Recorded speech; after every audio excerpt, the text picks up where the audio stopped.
बिस्मिल्लाहिर्रहमानिर्रहीम। अस्सलाम वालेकुम। क्या हाल है जी? ठीक है। गोल्ड को देखते हैं कि आज की डेट में गोल्ड किस तरीके से बिहेव कर सकता है। कुछ मसरूफियात की वजह से और तबीयत ठीक ना होने की वजह से सम टाइम वीडियो जो है ये मिस हो जाती है। कोशिश तो यही होती है कि जब भी कोई स्ट्रक्चर डेवलप हो रहा हो तो मैं वो आपके साथ शेयर कर दिया करूं। अब करंट सिनेरियो में गोल्ड जो है इसने लो लगाया हुआ है और हायर टाइम फ्रेम पर भी लो ही है और एक करेक्शन हमें देखने को मिल सकती है गोल्ड के अंदर। बाई का ट्रेंड जो है वो तो हम नहीं कह सकते, सेल के ट्रेंड की करेक्शन जो है ये हम कंसिडर कर सकते हैं। तो प्रेजेंटली ये एक लेवल है 1919 इशारिया 60-70 से लेकर 1911.80, यानी कि आपने 1911-12 और अप साइड की अगर हम बात करें तो 1919 और 20, ठीक है जी। ये कोई 8 पॉइंट का एरिया है, यहाँ पर प्राइस साइड वे रह सकती है। ये एक बहुत ही इम्पोर्टेंट एरिया है। इसका अभी जो चार्ट का व्यू है आपको क्लोज व्यू में दिखा रहा हूँ। 1919 1920 से लेकर 1911-12। अब करंट सिनेरियो में मेरे पॉइंट ऑफ व्यू से जब तक प्राइस इस लेवल के अंदर है या इस जोन के अंदर है तो प्राइस अप डाउन हो सकती है। अब हमारा सेल ट्रेंड जो है या सेल कंफर्म होगी अगर प्राइस 1912 को डाउन साइड को ब्रेक करती है तो फिर हम इसको होल्ड कर सकते हैं और लॉन्ग टर्म हमारी होल्ड होगी 1980-85 इवन 1900 और 1880-85 और 1850। ये उस सूरत में है कि अगर 1912 के नीचे प्राइस क्लोजिंग देती है तब। और अप साइड का जो सिनेरियो है वो कुछ यूँ है कि अगर प्राइस 1920 स्पेशली 1921 के ऊपर क्लोजिंग देती है H1 की कैंडल तो फिर गोल्ड को हम बाई कर सकते हैं, जिसमें TP1 हमारा ये वाला लेवल होगा 1927 से लेकर 1929 तक। ठीक है, पॉसिबल है कि प्राइस अप साइड को जाए और इस मूविंग एवरेज से रेजिस्ट होकर डाउन आ जाए, बट यहाँ तक ये वाला जो लेवल है अगर तो हम 1920-21 से गोल्ड को बाई करते हैं अप साइड को तो हमारा TP1 जो है वो ये वाला लेवल है। ठीक है, 1928 से लेकर 1929 तक। पॉसिबल है कि प्राइस यहाँ तक भी चली जाए 30 तक। फिर अगर प्राइस डाउन आती है और इस लेवल के ऊपर सपोर्ट ले लेती है तो फिर हमारा TP2 जो है वो जनाब ये वाला लेवल है जी 1935 से लेकर 1939-40। ये हमारा TP2 होगा और जब प्राइस इस एरिए में होगी ये वाला स्पेशली 35 से 40 का जो एरिया है यहाँ से दोबारा हम अपनी सेल जो है वो फाइंड करेंगे। आई होप कि आपको समझ आ गया होगा। अभी करंट सिनेरियो में प्राइस 20 पे चल रही है या 30 पे चल रही है करंट सिनेरियो में। और अगर एक ट्रेंड लाइन हम ड्रा करें, H1 का टाइम फ्रेम है और ओक्टा वालों का ये चार्ट है जिस पर मैं एनालिसिस कर रहा हूँ, तो इसमें अगर हम देखें तो प्राइस जो है ये अपवर्ड जाती हुई हमें नज़र आ रही है। लेकिन अब देखें ये वाला लेवल है 1919 या 1920, यहाँ पर हमने बाई नहीं करना जब तक प्राइस ये जो हाई लगा हुआ है ये वाला हाई, ठीक है, इसकी ऊपर क्लोजिंग नहीं देती। अगर इसके ऊपर क्लोजिंग देगी तो हमारा जो स्टॉप लॉस होगा उस वक्त की जो कैंडल लगी हुई होगी उसकी लो के 10 से 15 पिप हम नीचे अपना SL रखेंगे।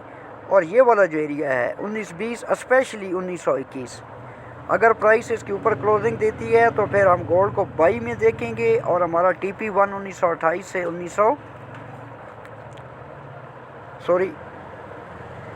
1928 से लेकर 1929 तक होगा, ये हमारा TP1 होगा।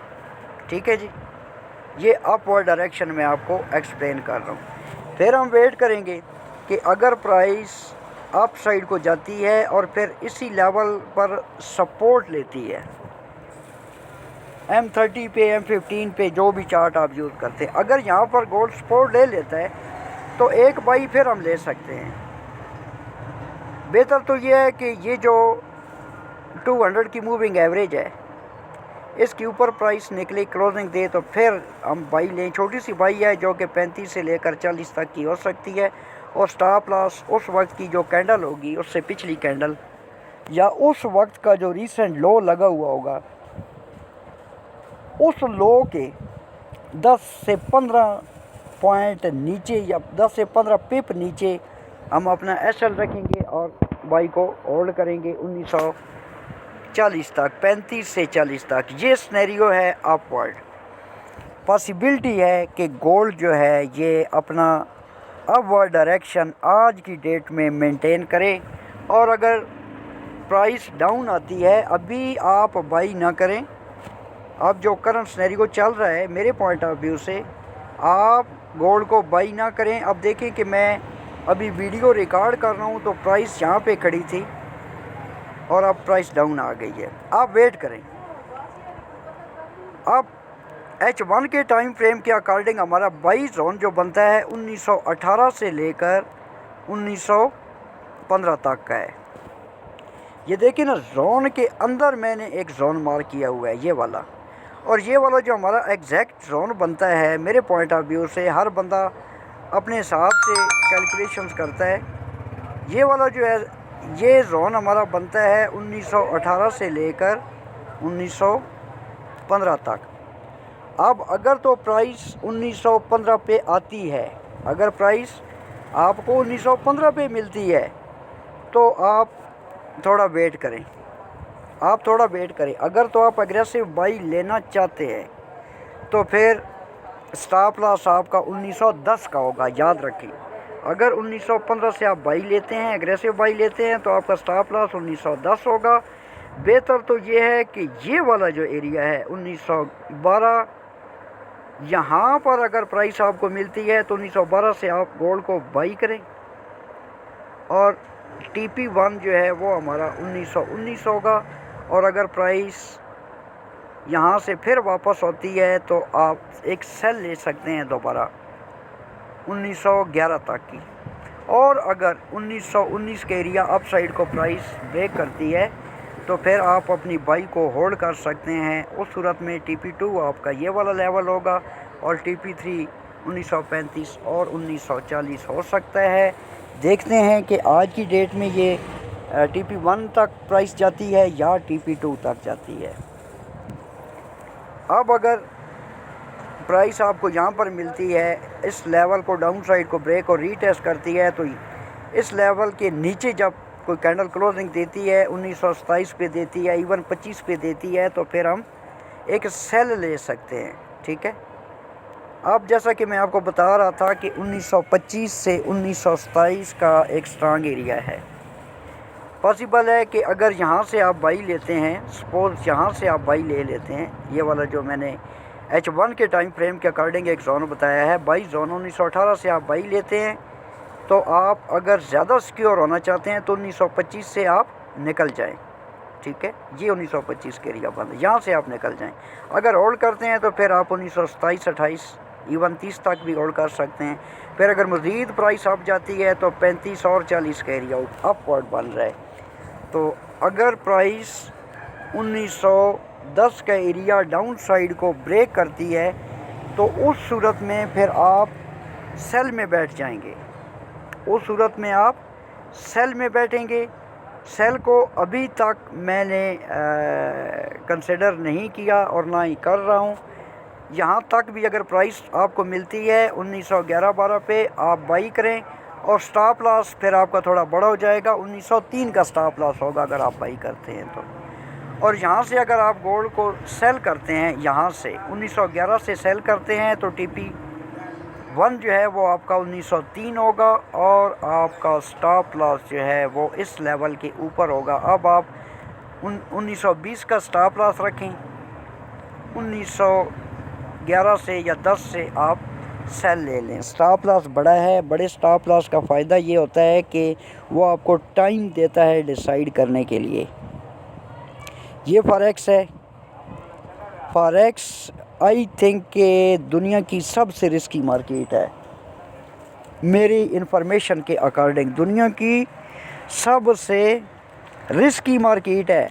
तो याद रखें, जब भी आप फॉरेक्स इस मार्केट में एंटर होते हैं तो आप रिस्क पे होते हैं। अब दो ही सूरतें हैं, या तो मार्केट आपके फेवर में जाए या आप कैश सेल करे और आपको आउट कर दे। और एक एडवाइस आपको देनी थी, आई थिंक के 90+ बंदे मेरी इस एडवाइस को सीरियस नहीं लेते और ना ये अप्लाई करते हैं प्रैक्टिकली, कि स्टॉप लॉस के ऊपर कोई कंप्रोमाइज़ नहीं है। जो ये समझता है कि नहीं अब मैं $10 रिवर्स हो गया हूँ तो मैं तो नहीं स्टॉप लॉस लेता जी, मैं नहीं काटता जी, तो ये उसकी बहुत बड़ी बेवकूफ़ी होती है या वो ओवर कॉन्फिडेंट होता है। आई होप कि आज गोल्ड जिस तरीके से मूव कर सकता है वो मूवमेंट आपको समझ आ गई होगी। प्रेजेंटली ये एक हमारे पास बहुत बड़ा लेवल है 1919 से लेकर 1912 तक। प्रेजेंटली आप गोल्ड को बाई ना करें। ये देखिए मैं बता रहा था, तो ये जो कैंडल क्लोज हुई है 12 बजे, इसने डाउनवर्ड क्लोजिंग दी है और यहाँ से आप सेल भी ना करें। हाँ, साइड वे मार्केट रह सकती है, ये मैं आपको बताऊँ। साइड वे अब कहाँ पे रह सकती है कि ये वाला जो हमारा 1918 से लेकर 1915 के एरिया, यहाँ तक साइड वे हो सकती है। अब अगर तो 1915 पे आपको प्राइस मिलती है तो आप इसको बाई में लें, क्योंकि H1 के टाइम फ्रेम के अकॉर्डिंग ये जो एक जोन मैंने ड्रा किया हुआ है 1918 से लेकर 1915 का, ये हमारा बाई जोन है। प्राइस डाउन आती है इसी जोन के अंदर और फिर अप जाती है। अब आपने कोशिश करनी है कि आप अगर बाई करते हैं तो ये जो ट्रेंड लाइन और ये जो लेवल है यहाँ से आप बाई करें, 1918 से बाई करें। अगर आप बाई करते हैं तो आपका स्टॉप लॉस यहाँ पर नीचे हो जाएगा। ये 1915 है तो आप 1912 पे कर लें, बल्कि 12 तक भी प्राइस आ सकती है, क्योंकि ये देखें ना, ये हमारा जोन है। आप 1910 पे रखें स्टॉप लॉस।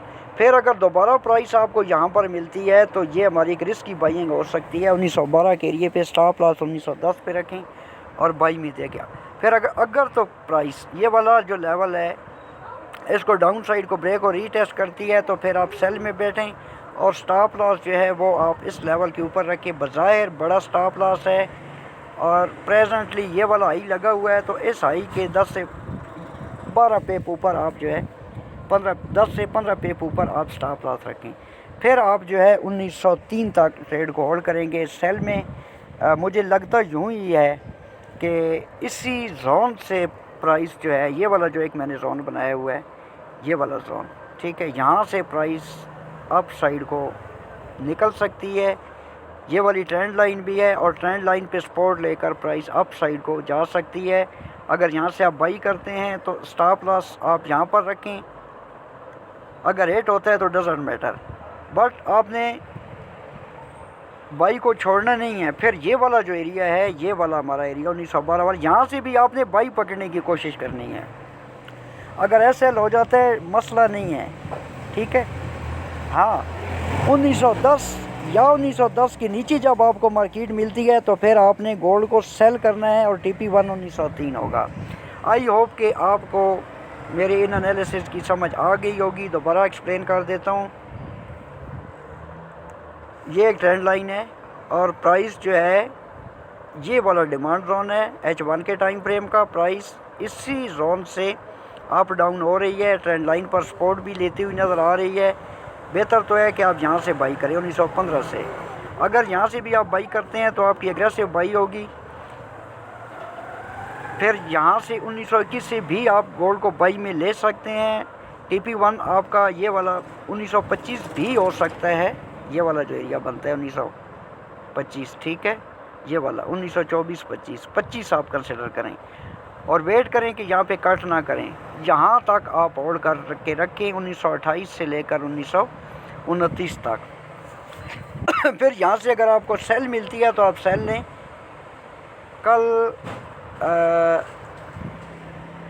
ये तो मैंने लेवल लगाया हुआ है। वैसे यहाँ पर हमारा एक सप्लाई जोन भी बन रहा है, ये वाला जो एरिया है 1928 से लेकर 1927, ये वाला जो एरिया है ये हमारा सप्लाई जोन भी है, ठीक है। ये वाला हमारा एक सप्लाई जोन भी है। अब ये लेवल लगा हुआ है, इसके साथ अगर मैं H1 के टाइम फ्रेम पे सप्लाई जोन आपको मार्क करके दूं या सेल जोन, तो वो कुछ इस तरीके से बनेगा। ये वाला हमारा सेल जोन भी है, याद रखें, ठीक है, ये वाला। और यहाँ पर ओवरलैपिंग भी होती हुई हमें नज़र आ रही है। तो यहाँ तक आप TP1 को होल्ड करें। अगर 1921 पर आप बाई लेते हैं तो TP1 बेहतर है कि आप यहाँ तक होल्ड करें 1928-29 तक। और यहाँ से फिर अगर नेक्स्ट कैंडल फॉर्म होती है तो आप गोल्ड को सेल में लें और स्टॉप लॉस इस लेवल की ऊपर रखें। फिर अगर प्राइस ऊपर जाती है तो डजंट मैटर, कोई मसला नहीं है। एक एंट्री तो एटलीस्ट हमारे प्रॉफिट में चल रही होगी। अभी तक की जो अपडेट थी मेरे पॉइंट ऑफ व्यू से वो इतनी है। आई होप कि आपको आज की जो एनालिसिस हैं वो समझ आ गए होंगे। हर बंदे का अपना मेथड होता है, अपना तरीक़ाकार होता है, अपनी स्ट्रेटजी होती है। अपना बहुत सारा ख्याल रखना, मुझे दुआओं में याद रखना। टेक केयर, अल्लाह हाफिज़, पाकिस्तान जिंदाबाद।